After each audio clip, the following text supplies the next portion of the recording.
There's a new petition to remove the Confederate symbol from the state flag. 16 WAPT's Ross Adams has more.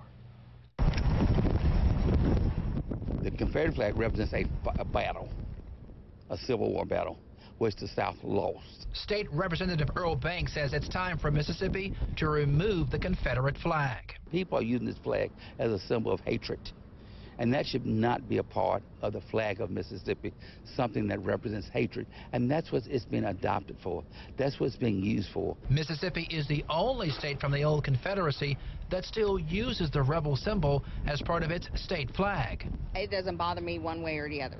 Personally, I think the media would stay out of it. Things would get a lot better.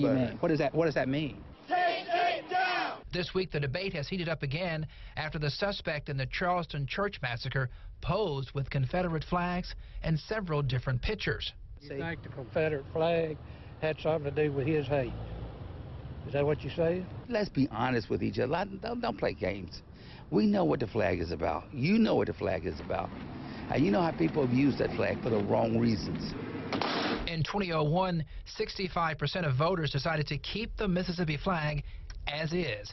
Today, in a statement, Governor Bryant said, quote, "I don't believe the Mississippi legislature will act to supersede the will of the people on this issue." When people say we settled it, it was voted on, but you see the repercussions even now of the flag on Facebook, on YouTube, all the other social media, Twitter, and what people are using this flag for. People are using this flag as a symbol of hatred, and that should not be a part of the flag of Mississippi. Now, the petition has more than 3,800 signatures. They needed 3,000. The organizers say they plan to present the petition to Governor Bryant and state lawmakers.